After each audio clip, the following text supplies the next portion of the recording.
nouvelle usine, c'est une régénération réussie pour Evolis Properties, qui s'était fait le pari de transformer l'ancienne usine textile Floréal Knitwear en espace professionnel et commercial. Ce projet, d'une superficie de 14 000 m² sur 3 niveaux, avait commencé en 2022 sur 3 phases et vient d'être complété. Nous allons voir comment cet espace est devenu un lieu convivial pour travailler avec accent sur le bien-être. Cet immeuble, symbole de la réussite du textile mauricien, vit à nouveau avec un nouveau concept. Les machines de tricotage, bien que présents, servent désormais de décor dans des espaces publics de nouvelle usine. Un projet enclenché post-Covid. Parce qu'on s'est retrouvé après la deuxième vague de Covid en 2021 devant ce bâtiment qui avait quand même presque 50 ans d'histoire, qui a marqué l'histoire de l'industrie textile mauricienne, qui a marqué l'histoire du groupe Ciel, qui a aussi marqué l'histoire de la communauté de Montgalcan, car elle a été vraiment pour eux un lieu de mémoire. Donc, lorsqu'on a commencé cette réhabilitation, il était important pour nous d'essayer de voir quelle allait être la nouvelle façon de travailler. Créer des espaces de vie, une manière plus humaine, plus flexible, plus durable. Donc, nous avons commencé en 2021 avec la phase 1. Nous avons été un peu pris de par le succès de la phase 1. On a démarré la phase 2 en 2023 et nous venons de terminer la phase 3 un peu plus tôt que prévu. Et on a la chance d'avoir quand même un taux d'occupation assez élevé dans ce lieu. Bureaux, magasins, restaurants, espaces de détente, entre autres, c'est la firme d'architectes Jugad qui a conçu et aménagé les espaces sur 3 niveaux. Le plus gros challenge que nous avons eu, c'est de repenser les flux. Comment est-ce que les gens vont utiliser le bâtiment, pouvoir circuler dans le bâtiment. Donc transformer une usine textile en un espace de bureau. C'était toute une réflexion que nous avons eue pour pouvoir améliorer, créer déjà l'espace comme un lieu de travail et aussi prévoir le développement en plusieurs phases du projet. Le choix que nous avons fait, c'est d'être très généreux sur les espaces communs. Donc les couloirs sont très généreux, très larges. Nous avons prévu aussi des espaces de rencontre dans les espaces communs pour permettre aux différents locataires de se retrouver dans des meeting rooms par exemple, dans des petits coins salons et pouvoir discuter et pouvoir échanger pour créer justement cette communauté en nouvelle usine. Nous avons aussi réutilisé pas mal de mobilier qu'on peut voir dans l'espace, notamment dans le restaurant à l'entrée du bâtiment. Et même chez Jugad, ici au bureau, nous avons pu racheter avec Floréal Knitwear certains vieux mobiliers que nous avons réutilisés, qui est ici dans notre bureau, pour garder justement ce vibe qui est très chaleureux à Nouvelle Usine. Nouvelle Usine comprend une diversité d'activités qui allient travail et bien-être. L'environnement même, c'est un environnement bien dynamique, c'est un environnement bien à bord et que tout le monde soit à l'aise, assez bien. Il y a des gens qui sont dans mon bureau en haut, et assez facile, assez accessible pour eux, de venir, de faire un petit workout tranquille. Et c'est pas un workout qui est compliqué, tout le monde soit à l'aise. C'est le but, et que tout le monde progresse ensemble. Tout le monde se retrouve bien guidé par rapport à des coachs qualifiés. Et aussi qui se sentent à l'aise dans la communauté-là. Et c'est ouvert à tout le monde, au public. Les concepteurs du projet ont voulu intégrer la communauté dans la transformation des lieux. Je suis Nesta, la gérante de la cabana et aussi habitante de la cité Montgalcan. Donc on travaille avec l'équipe de la nouvelle usine depuis mai de l'année dernière. Et bon, comme il y a pas mal de magasins, pas mal de bureaux ici, donc c'est toute une équipe qui travaille ensemble. Comme ici on propose des plats mauriciens, c'est plus fusion. Donc vous avez des plats mauriciens, chinois, italiens, un peu de tout. C'est un peu de tout, donc je travaille avec mon époux Darius. Et nous avons aussi Madame Suzy, qui est comme aide cuisinière ici. Et on a quelqu'un d'autre qui n'est pas là aujourd'hui, Richard. Et ben, c'est un petit peu ça. Nous on est là de 8h à 17h. On est là de lundi à vendredi et les week-ends on ne travaille pas. C'est uniquement sur commande, si on a des commandes bien sûr pour les bureaux qui travaillent. Et voilà. L'engagement social a toujours été très important pour nous, dès le début. Et nous avons fait plusieurs actions. Par exemple, en décembre, on a eu la chance d'accueillir les enfants de la communauté de Mangalcan, où il y avait eu un Christmas Carol, des chants de Noël. Nos équipes, on souhaite vraiment essayer de les aider, parce que qui sait, peut-être que parmi cette communauté, il y a certains leaders de demain, certains professionnels qui sont peut-être des entrepreneurs de demain et qui peut-être finalement seront des futurs locataires de nouvelles usines. Une transformation qui permet à diverses entreprises de se côtoyer. Pour Evolis, c'est une régénération réussie. C'est une régénération réussie, de mon point de vue, parce que nous avons essayé d'avoir une approche radicalement différente. On voulait que ça soit une approche respectueuse de l'environnement, respectueuse de l'existant et aussi tournée vers l'avenir. Donc ça a été un pari quelque peu audacieux de notre part, où au lieu de simplement détruire, nous avons voulu régénérer. Au lieu de simplement jeter, nous avons fait le choix de réutiliser au maximum les matériaux existants. Tout ceci dans une logique d'économie circulaire. Nous avons essayé de réintroduire certains des matériaux et du mobilier existant. Ou aussi, lors du démantèlement, nous avons aussi, au lieu de jeter, utilisé pas mal des matériaux pour les remettre à la communauté de Mangalcan. On aurait pu aussi décider d'acheter du neuf, mais on a préféré l'approche d'upcycling, où on a pu réutiliser le mobilier existant. Environnemental, c'est quand même 300 tonnes de déchets qui ont été générés pendant la période de travaux, de réhabilitation. Et de ces 300 tonnes de déchets, c'est 11% que nous avons pu recycler et revaloriser. Donc c'est quand même une logique de construction responsable.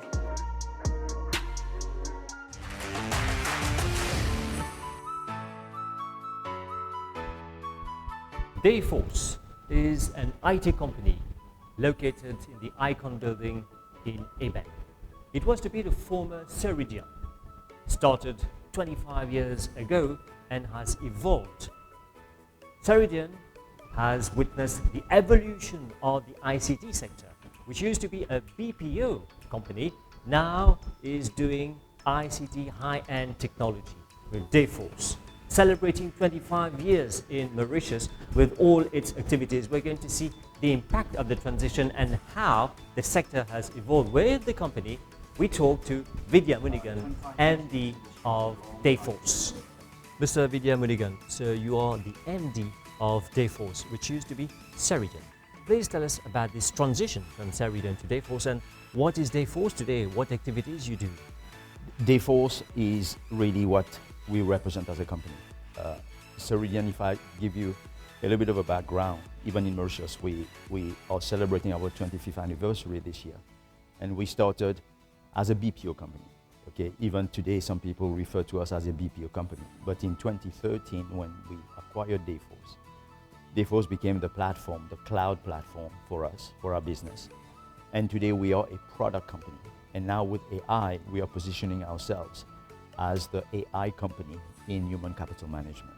So the change of name is bigger than just name change. It represents what we are and what we represent in the industry. So now that you're Dayforce, what has been the impact of this transition on your activities and also on the teams? I think we made a conscious decision a few years ago that if we wanted to have a thriving business and high growth business, we had to move away from a services company into a product and technology company.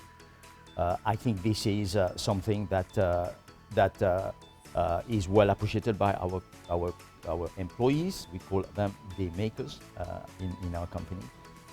They see that we are very much at the top of the curve in terms of technology, transformation, and future-ready companies. And I think this is something that people want to know when they're working for a company, where the company will still be here in a few years' time. So we have actually evolved over the years to position ourselves as some of the top companies in the world in software. Yeah. So we are today, for the 5th year consecutively, we have been ranked as the top 5 companies in the world in HCM cloud company. So after 25 years here in Mauritius, how has the sector, the ICT high-end technology sector, evolved, and where does Mauritius position itself in it? as you know, today with AI, the world has changed, has accelerated significantly over the last couple of years. Today, if you don't have an AI strategy, then you run a big risk of becoming obsolete and your competitors taking your market share. So the sector itself needs to reinvent itself. As you know, this sector started, we are probably among some of the pioneers of this industry. In 2000, this industry was just getting started. Many stakeholders did not really understand the potential in terms of job creation and the value that we can bring. So I would say that all companies in services and in technology are facing now this AI trend, and companies need to be ready, to be honest, because as you've heard, there are some jobs who will go away. New jobs are going to be created. We need to make sure that we have a workforce that's agile, ready to learn and upskill to take on the jobs of the future. So where does Mauritius find itself in this evolving ICT high-end technology sector? I believe we have a good foundation. Yeah, like everything in the world, that you can't be complacent. There's still a lot of work to do. We need to make sure that the generation who has been working not only in our industry, but across all sectors of the economy are ready for artificial intelligence because it's going to affect every job. I would say that we need to make sure that the young generation are fully equipped. We need to upskill companies. Every single company needs to have a skills development program that will take their workforce from where they are today and make them ready for the future. Universities, training institutions also need to revisit their curriculum to make sure that the curriculum will take their workforce to where the world is moving. And one thing I had to ask you, everybody's asking, do we need to be afraid of AI? I think you need to be afraid if you ignore it. Yeah. But if you have a strategy to position yourself for the future, and very often it's not easy to do it on your own. I think this is where partnership becomes significant. We partner with Microsoft. We use Copilot. We focus on our business. Microsoft is the expert on developing AI and tooling for us. We use what they have. And I think I will encourage companies who are going through this transformation to look for partners that will help them get into the future. Vidya Munigan, thank you very much.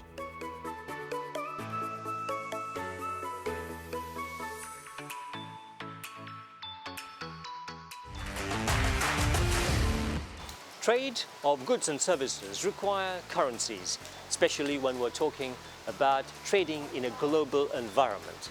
And how do businesses choose a trading currency? And what are the factors that affect currency fluctuations? We're going to talk all about that with Shamin Sukia, who is the Managing Director of Peridium Capital.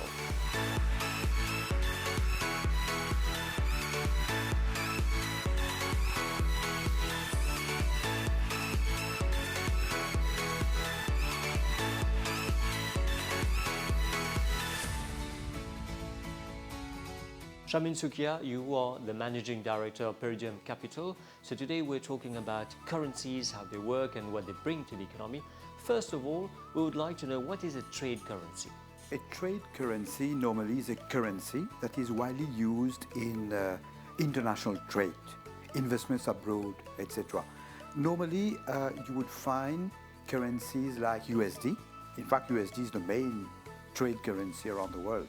It's being used in many transactions, be it in FDI, investments, global inflows, etc. So the characteristics of a trade currency is that normally it would lend itself to stability, so it's widely used, and it's supported also by normally strong economy, like the US, for instance. So how does the mechanism of currencies work in the global business? Each country has its own currency. Like Mauritius, we have the Mauritian rupee. United States, we have the USD, United States dollar. So you have many currencies normally, which are normally used by each country doing international trade. So in a world where there is international trade, where there are international interactions between countries in regard to investments, as I said, international trade, etc. So each country, in order to settle transactions, for instance, they would have recourse to their currencies. But the fact is that some countries, like for instance, if you want to export, let's say, you would like to import goods from America, for instance, or from France, you would not be able to pay in Mauritian rupees. So you would need to convert your Mauritian rupees into a tradable currency. And that's where, a trade currency comes into play. So there are many facets of, currencies operating in that sort of global financial climate. So, and it affects, international and capital flows. You have for countries which need FDI. So countries investing in some economies, they would tend to, invest in those trading currencies. And what kind of enterprises or individuals decide to invest in currencies trading, and how do they do it? There are a variety of entities or associations. Maybe I would start with governments and central banks.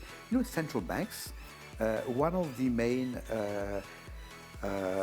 functions of a central bank is to sort of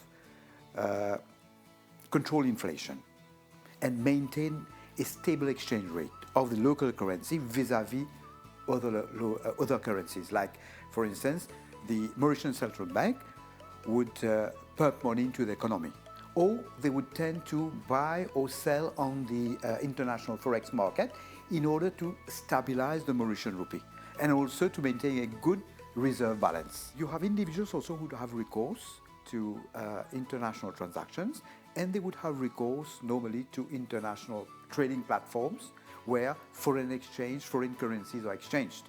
And also businesses also. If you want to, let's say, import from China, you would not be allowed, you would not be able to pay the company there where you import your goods in Mauritian rupees, neither in USD. You will have to convert into Chinese yuan, for example. So Chinese yuan is a trading currency, for instance.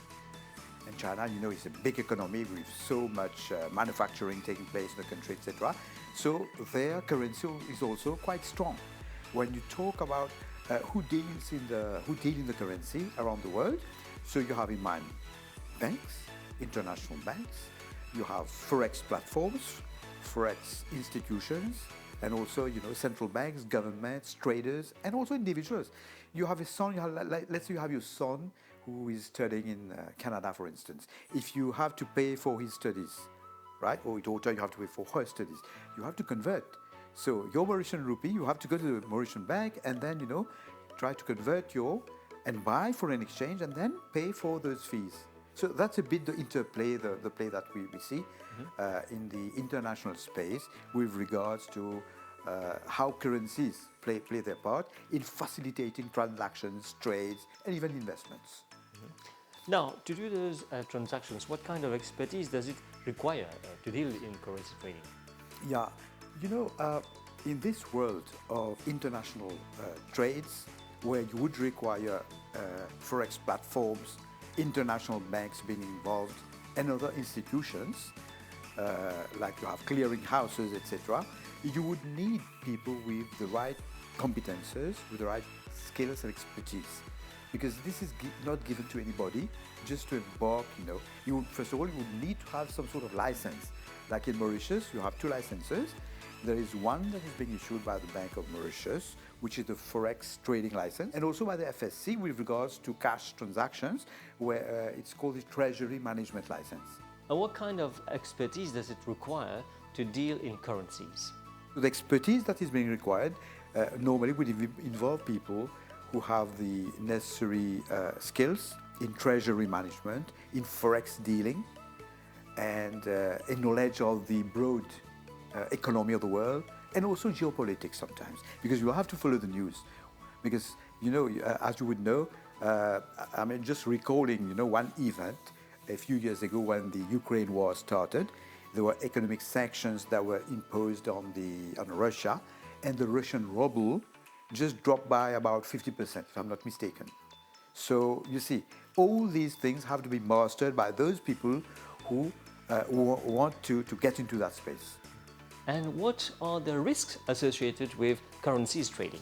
There are many risks which are associated with when you deal with currency trading, because you are dealing on the international scene with different countries, with different appetites, and also with different sectors of different economies around the world. So you have like market risks. Normally market risks would attract volatility and also price fluctuations also. And you have also leverage risk. For instance, I take the example of a trader which has $1,000 in capital. So it's a low leverage, and they can trade up to, let's say, $50,000. So if ever there is a downfall, and things go against that trader, he can lose up to $1,000. So you need to leverage your risk. If you put too much capital, right, as a trader, you can lose. So there are certain mechanics which normally are put in place, like, there's a saying which goes like this, like, if you want to crystallize trades or even investments, so you need to do it before the weekend. So by Friday, do it, because over the weekend you don't know what can happen. And what are the factors that affect currencies fluctuation?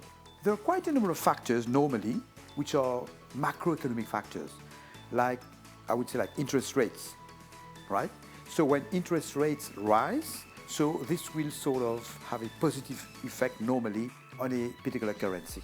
For instance, when the Fed rises interest rates, people will be attracted, investors will be attracted to put their money in US dollars, to buy US dollars, because in return, they will get more interest, more return. So with a drop in interest rate, you would expect a currency to weaken. For instance, inflation rates also. A country with lower inflation would tend to have a currency which is normally more stable, more positive. And the opposite for currencies which have high inflation. Maybe I would just like to take an example of Zimbabwe. As you know, there's hyperinflation in Zimbabwe. It went through that, I think it was in 1999, 1998.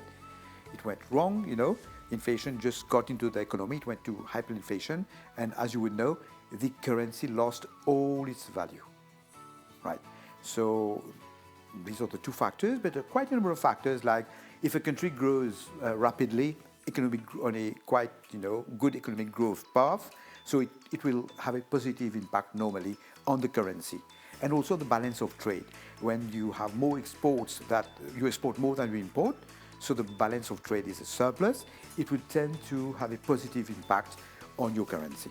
And also, when the government manages its debt levels to quite some affordable, threshold, it does have a positive impact on the currency. Political stability, social stability, all these play in the positive sense towards maintaining the stability of a country's currency. Business Connect, that's it for this edition. We hope you enjoyed the show, which you can find on our online platforms. Till we meet again, goodbye.